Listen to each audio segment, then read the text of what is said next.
اعوذ باللہ من الشیطان الرجیم بسم اللہ الرحمن الرحیم۔ لینگویج اسٹڈی ورلڈ چینل میں آپ کا خیر مقدم ہے۔ Quick and easy way to learn Quranic Arabic. ہم لوگوں نے الحمدللہ جو کی ورڈز کا سیشن ہوتا ہے وہ کمپلیٹ کر لیا۔ کی ورڈز یعنی کہ مفتاح القرآن، قرآن کو سمجھنے کے لیے جو ضروری حرف ہیں، جو کنجنکشن لیٹرز ہیں جن سے ملا کر آیت بنتی ہے، یا فعل اور حرف یا ناؤن کہہ سکتے ہیں ان کو، یا ورب کہہ سکتے ہیں، کہ جن سے ملا کر آیت بنتی ہے یا کوئی سینٹنس بنتا ہے، جملہ بنتا ہے، تو اس کی ہم لوگوں نے الحمدللہ 30 ڈیز کا جو کورس تھا اس میں پریکٹس کر لی۔ اب اور اس کو اور اچھی طرح سمجھنے کے لیے اور پریکٹس کی ضرورت ہے، تو کوئی زیادہ مشکل کام نہیں ہے وہ۔ تو آج ہم لوگ پھر باقاعدہ طور پر قرآن کو سمجھنے کے لیے قرآن کا ترجمہ سیکھیں گے۔ تو اس کو ہم لوگ سورہ علق سے شروع کرتے ہیں، جو کہ سب سے پہلے وہی جبریل امین لے کر آئے رسول اللہ صلی اللہ علیہ وسلم کے پاس، جب وہ غار حرا میں بیٹھ کر عبادت کر رہے تھے۔ تو دیکھیے سب سے پہلی سورہ ہے یہ سورہ علق۔ یہ سور کے معنی ہوتے ہیں دیوار کے۔ تو قرآن کا ہر بیان یا ہر تقریر وہ اس کو سورہ کہا گیا ہے، یعنی کہ وہ ایک مضبوط فصیل یا دیوار کے اندر بہت ہی اہم چیزیں ہیں، اور اس کی حفاظت دیوار سے کی گئی ہے، جیسے کہ کوئی قلعہ ہوتا ہے، فورٹریس ہوتا ہے، اس طریقے سے۔ تو سورہ علق عربی جو ہے وہ دائیں سے بائیں کی طرف لکھی جاتی ہے، رائٹ ٹو لیفٹ۔ علق یہ پلورل ہے علقہ کا۔ علقہ کہتے ہیں کلاٹ یا ہینگنگ یا لیچ، یا کوئی دیوار سے کوئی جیسے کہ کوئی چیز چمٹی ہوئی ہو، تو اس کو علقہ کہتے ہیں، جیسے کہ معلق یعنی کہ لٹکا ہوا یا لٹکی ہوئی چیز۔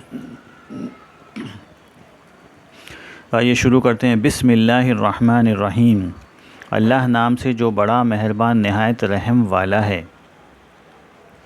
اقرأ بسم ربک الذی خلق۔ اقرأ یہ حکم ہے یعنی آرڈر ہے، اور اس کا جو فعل ہوتا ہے وہ ہے قراءت ہے، یعنی کہ پڑھنا، اور اقرأ کا مطلب ہے پڑھ۔ بسم ربک الذی خلق، تیرے رب کے نام سے جس نے بنایا یا پیدا کیا۔ اب دیکھیے اس کو کلر کوڈنگ کے ذریعے ہم لوگوں نے کچھ وضاحت کرنے کی کوشش کی ہے کہ جو بلیک کلر کے جو الفاظ ہیں وہ اردو یا ہندی میں بہت زیادہ بولے جاتے ہیں، تو ان کے معنی ہم لوگوں کو معلوم ہے، اور یہ جو بلو رنگ کے الفاظ ہیں یہ اردو یا ہندی میں استعمال نہیں ہوتے ہیں، اس کے لیے یہ ہمارے لیے نئے ہیں۔ اور یہ جو ریڈ کلر میں ہے یہ بہت زیادہ قرآن میں استعمال ہوئے ہیں، تو اس کو بار بار پڑھنے سے ان کے معنی ہم لوگوں کو سمجھ میں آ جاتے ہیں، اور کچھ یہ اردو یا ہندی میں بھی استعمال ہوتے ہیں، جیسے کہ الذی جو لفظ ہے یہ اردو یا ہندی میں استعمال نہیں ہوتا ہے، لیکن یہ بی جو ہے بی یہ استعمال ہوتا ہے، جیسے کہ بی سبب، بی وجہ، بلا وجہ ہم لوگ کہتے ہیں۔ تو اقرأ یعنی پڑھ، کا یعنی کہ تیرے رب کے نام سے۔ اب یہاں پر رومن عربی جو ہے اس میں دیکھیے یہاں پر آئی ہے اور کیو ہے، یہ کیپٹل کیو یہ سخت آواز کو ظاہر کرتا ہے، یعنی کہ یہ کیو کی آواز حلق سے نکلے گی۔ اقرأ کے اس کی آواز ہلکی ہوتی ہے، یہ کیو ہے۔ اقرأ بسم ربک الذی خلق، read in the name of your lord who created. اب قرآن کا ورڈ ٹو ورڈ اگر ترجمہ کیا جائے تو اقرأ یعنی ریڈ، اور یہ بی یعنی کہ ان، اسم یعنی نیم یا نام، رب لارڈ، اور کا یعنی کہ یور، الذی ہو خلق created, read in name your lord who created. لیکن سینٹنس کو پورا کرنے کے لیے یہ دی اور آف یہ ایڈ کرنا پڑتا ہے، read in the name of your lord who created. اس طریقے سے اردو میں پڑھ تیرے رب کے نام سے جس نے بنایا یا پیدا کیا۔ خلق الانسان من علق، اب دیکھیے یہاں پر یہ آیت کا آخری حرف جو ہے وہ خلق ہے اور یہ علق ہے، تو یہ ملتا جلتا لفظ ہے، خلق علق، یعنی کہ ان کے وزن وہ بالکل ہی مساوی ہے یا ہم وزن ہے، جس طرح شاعری میں غزل میں استعمال ہوتے ہیں اسی طریقے سے۔ تو یہ اللہ تعالیٰ کی جتنی بھی کتابیں ہیں اس میں یہ خاص ایک یہ چیز ہوتی ہے کہ اس میں ہم وزن الفاظ ہوتے ہیں، اور اس میں قانون بھی ہوتا ہے، اور اس میں بشیر یعنی کہ خوشخبری بھی ہوتی ہے، اور نذیر یعنی کہ ڈرایا بھی جاتا ہے، گڈ نیوز یعنی کہ گلیڈ ٹائڈنگ ہوتی ہے، اور نذیر یعنی کہ وارننگ بھی ہوتی ہے، اور اس میں قانون بھی ہوتا ہے، اور اس میں اچھی بھلائی کی باتیں بھی ہوتی ہے، اور اس میں ہر طرح کی چیزیں جو ہر انسانی معاشرے کے لیے یا انسان کو جینے کے لیے جو چیزوں کی ضرورت ہے وہ ساری کی ساری چیزیں ہوتی ہے، اور وہ بھی شاعری میں ہوتی ہے۔ تو یہ کسی انسان کے لیے یہ اس کے بس کی بات نہیں ہے کہ وہ ہر چیز ایک ہی شاعری میں یا ایک ہی کلام میں ڈال دے اور وہ ہم وزن بھی ہو۔ تو یہاں پر خلق علق، اس کے بعد میں اکرم قلم یعلم، اس کے بعد میں پھر یہ جو ہے تھوڑا مختلف چینج ہوتا ہے کلام کا طریقہ، لیطغی استغنا رجع ینہا صلی۔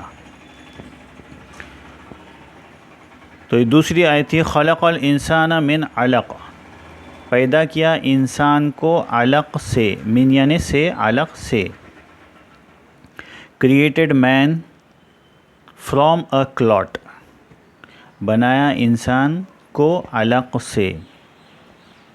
اب ماں کے پیٹ میں جو ہے جب انسان کی تخلیق ہوتی ہے یا اس کی کریشن ہوتی ہے تو وہ سب سے پہلے ایک اللہ تعالیٰ نے سب سے پہلے جو لفظ یوز کیا ہے، استعمال کیا ہے، وہ ہے نطفہ، اور سورہ طارق میں بتایا کہ وہ کہاں سے نکلتا ہے، من بین الصلب والترائب، کہ ریڑھ کی ہڈی سے، میل کے ریڑھ کی ہڈی سے وہ نکلتا ہے، پھر ماں کے رحم میں یا مدر آف ووم میں جا کر ملے جلے نطفے سے امشاجن نبتلی، سورہ انسان میں اللہ تعالیٰ نے فرمایا کہ ہم نے تم کو ملے جلے نطفے سے پیدا کیا تاکہ ہم تم کو آزمائیں۔ اور اس کے بعد میں سورہ مومنون میں 4 اسٹیجز بتائے کہ سب سے پہلے تو نطفہ ہوتا ہے، نطفہ یعنی کہ مکسڈ ڈراپ، ملا جلا نطفہ، میل فیمیل کا، ماں باپ کا ملا جلا نطفہ، پھر وہ مدر آف ووم میں یا ماں کے رحم میں جا کر وہ علق کی شکل اختیار کر لیتا ہے۔ اس کے بعد میں پھر تھوڑا اور بڑا ہونے کے بعد میں وہ مدغہ کا لفظ استعمال ہوا ہے، یعنی کہ وہ زائگوٹ بنتا ہے، کوئی شکل اختیار کرتا ہے۔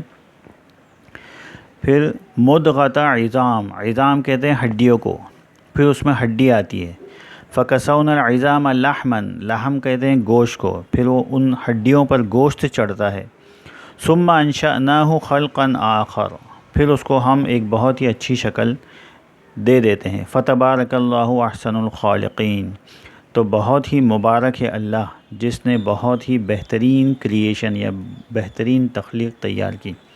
تو انسان کی تخلیق بتائی ہے کہ دیکھیے وہ ایک حقیر چیز سے پیدا ہوتا ہے یا بنتا ہے، اور اس کے بعد میں وہ اپنی ایک بہت ہی کلائمیکس کو پہنچ جاتا ہے کہ بہت ہی ایک اعلیٰ قسم، اور اس کے بعد میں اعلیٰ قسم بھی ایسی کہ وہ اس کو بیان کرنے کی یعنی کہ اسپیچ دینے کی صلاحیت اس میں بخشی۔ سورہ رحمان میں اللہ تعالیٰ فرماتے ہیں بسم اللہ الرحمن الرحیم، الرحمن علم القرآن، رحمان نے قرآن سکھایا، خلق الانسان، پھر انسان بنایا، علمہ البیان، پھر اس کو علم دیا بیان کرنے کا یا اسپیچ کرنے کا یا تقریر کرنے کا۔ تو یہ خاصیت اور یہ ایبیلٹی جو ہے وہ انسان کے علاوہ کوئی اور کریشن میں نہیں ہے۔ تو یہاں پر اللہ تعالیٰ سب سے پہلے وہی انسان کو باور کرانا چاہتے ہیں کہ دیکھ انسان کہ ہم نے تجھ کو کس چیز سے پیدا کیا اور بعد میں تجھ کو کتنا اچھا ہم نے بنا دیا۔ اقرا وربک الاکرم، اب پھر سے یہ اقرا ہے یعنی کہ پڑھ، اور تیرا رب الاکرم، اکرم ہے یعنی کہ بہت ہی کریم ہے. Read and your Lord is most generous. اب یہ اکرم، یہ کروما یعنی کہ کرم، اور اس کے پہلے اگر حمزہ لگ گیا تو یہ اکرم ہو جاتا ہے. جس طرح سے اکبر اعلم، اللہ اعلم یعنی کہ اللہ زیادہ جانتا ہے. تو یہ ایک حمزہ یہ تو آرڈر کے لیے ہے، حکم کے لیے ہے. یہ والا حمزہ جو ہے وہ سب سے زیادہ، زیادتی کے لیے ہے یا سب سے اعلیٰ کے لیے. اکرم سب سے زیادہ کریم. پڑھ اور تیرا رب بڑا کریم ہے. الذی علم بالقلم. الذی کے معنی جس نے، علم علم دیا یا سکھایا، بالقلم قلم سے. who has taught by pen جس نے سکھایا قلم سے. اب یہ جتنے بھی یہ بی ہے اور یہ الذی ہے، من ہے، یہ ہم لوگ کی ورڈز میں مفتاح القرآن میں یہ سیکھ چکے ہیں. علم الانسان ما لم یعلم. اب یہ ما بھی ہم لوگ پہلے سیکھ چکے ہیں. ما کے معنی جو، لم کے معنی نہیں. علم الانسان، انسان کو وہ علم دیا جو وہ نہیں جانتا تھا یا جس کا اس کو علم نہیں تھا. سکھایا انسان کو جو وہ نہیں جانتا تھا. taught man which he knew not. تو یہ سارا جو علم ہے، ساری معلومات جو ہے انسان کو اللہ تعالیٰ نے اپنی کتابوں سے دی ہے. جو بھی آسمانی کتابیں تھی وہ ایک کے بعد ایک وہ آتی گئی، انبیاء اور رسول آتے گئے اور وہ انسان کو سکھاتے گئے. سب سے پہلے رسولوں نے اور نبیوں نے سکھایا کہ سب سے پہلے لائف سٹائل یعنی کہ جینے کا سلیقہ، رہنے سہنے کا طریقہ، گھر بنانے کا طریقہ، کپڑے بنانے کا، کھانا بنانے کا طریقہ، یہ سب سکھاتے تھے پہلے آ کر. تو یہ سارا علم جو ہے اللہ تعالیٰ نے ہی نبیوں کے ذریعے انسان کو دیا. کلا ہرگز نہیں، ان الانسان لیطغی، یقیناً انسان بہت ہی باغی ہے یعنی کہ حد سے زیادہ بڑھنے والا ہے. طغا کے معنی حد سے زیادہ بڑھ جانا. جس طرح اللہ تعالیٰ نے موسیٰ اور ہارون علیہ السلام کو فرمایا کہ اذهبا الی فرعون انہ طغا، کہ جاؤ فرعون کی طرف، وہ بہت ہی طغا ہو گیا یعنی کہ حد سے زیادہ بڑھ گیا ہے، اپنی منمانی کرنے لگا ہے اور اپنے آپ کو بہت ہی مستغنی، استغنا سمجھتا ہے، جو کہ اگلی آیت میں آ رہا ہے. ان رآہ استغنا، کہ وہ دیکھتا ہے اپنے آپ کو بہت ہی بے پرواہ یعنی کہ کسی کی فکر نہیں اس کو، بس اپنی ہی منمانی کرتا ہے اور اپنا ہی حکم چلاتا ہے. Because he sees himself independent یا سیلف سفیشینٹ، کہ اپنے آپ کو بے پرواہ سمجھتا ہے. ان الی ربک الرجعی، یقیناً تیرے رب کی طرف لوٹنا ہے. Indeed to your Lord is the return. أَرَأَيْتَ الَّذِي يَنْهَا، یہ یا کے بعد میں جو حرف ہے وہ نہا ہے. نہا یعنی کہ نہیں، جو اردو میں ہم لوگ استعمال کرتے ہیں روکنے کے لیے یا کسی چیز کو منع کرنے کے لیے. یہاں پر یہ سوال کے لیے ہے. کیا؟ رأى کے معنی دیکھنا. رؤیا ہم لوگ خواب کو بھی کہتے ہیں، اور رؤیت ہلال، ہلال یعنی چاند، اور رؤیت یعنی کہ دیکھنا. رؤیت ہلال کمیٹی یعنی کہ چاند کو دیکھنے کی کمیٹی. اور تا کے معنی ہوتے ہیں تو، جیسے کہ انعمتا، تو نے نعمتیں دی. تو کیا تو دیکھتا ہے جو روکتا ہے. Have you seen ham who prevent, کیا تو نے دیکھا جو نہیں کرنے دیتا یا جو روکتا ہے. اب یہ شخص کون تھا جو روکتا تھا؟ تو یہ ابو جہل کے بارے میں آتا ہے کہ وہ رسول اللہ صلی اللہ علیہ وسلم کو اور صحابہ کو نماز ادا کرنے نہیں دیتا تھا کعبہ کے سامنے. ارأیت الذی ینہا، کیا تو نے دیکھا جو روکتا ہے. عبدا اذا صلی، کہ بندہ جب نماز ادا کرتا ہے. A slave when he prays. تو عبدن کا ترجمہ ہم لوگ بندہ کرتے ہیں یا انگلش میں سلیو یا سرونٹ کرتے ہیں. تو یہ کوئی حقیر معنوں میں استعمال نہیں ہوتا ہے۔ جب اللہ تعالیٰ بہت زیادہ محبت کرتے ہیں یا شفیق ہوتے ہیں، مہربان ہوتے ہیں، تو اس وقت یہ عبد کا لفظ استعمال کرتے ہیں، یا بہت سارے بندوں کے لیے عباد کا لفظ استعمال کرتے ہیں۔ تو یہ رسول اللہ کے لیے بھی یہ جو عبدن ہے یہ بہت ہی اچھا ٹائٹل ہے، یعنی کہ بہت ہی معزز اور عزت والا۔ اس میں کوئی حقیر بات نہیں ہے کہ یہ جو انگلش میں سلیو یا سرونٹ ہم لوگ ترجمہ کرتے ہیں۔ اب جس طرح اللہ تعالیٰ فرماتے ہیں کہ قُلْ يَا عِبَادِيَ الَّذِينَ أَسْرَفُوا لَا تَقْنَطُوا مِن رَحْمَةِ اللَّهِ إِنَّ اللَّهَ يَغْفِرُ الذُّنُوبَ جَمِيعًا۔ قل یعنی کہ کہہ دو، یا عبادی اے میرے بندو، اسرفو علی انفسہم، جن لوگوں نے بہت ہی اسراف کر لیا ہے اپنے آپ پر یا اپنی جان پر، لا تقنطوا من رحمت اللہ، اللہ کی رحمت سے مایوس نہ ہو، ان اللہ یغفر الذنوب جمیعا، یقیناً اللہ تمام گناہ معاف کر دیتا ہے۔ تو اللہ تعالیٰ نے یہاں پر فرمایا کہ جو بھی بندہ ہے جس نے بہت زیادہ گناہ کر لیے ہیں وہ بھی مایوس نہ ہو اللہ کی رحمت سے، اللہ تعالیٰ اسے بھی معاف کر دیں گے۔ ان اللہ یغفر الذنوب جمیعا، لیکن اللہ تعالیٰ نے ایک ہی گناہ جو ہے وہ بتایا ہے کہ وہ معاف نہیں ہوگا، جو کہ شرک ہے۔ اس کے علاوہ اللہ تعالیٰ اگر چاہیں گے تو سارے گناہ بخش دیں گے۔ تو یہ سورۃ العلق کی 10 آیتیں ہوئیں، تو یہ پارٹ 1 ہے انشاءاللہ۔ اب اس کا پارٹ 2 اگلے سیشن میں بنایا جائے گا۔ جزاکم اللہ خیر۔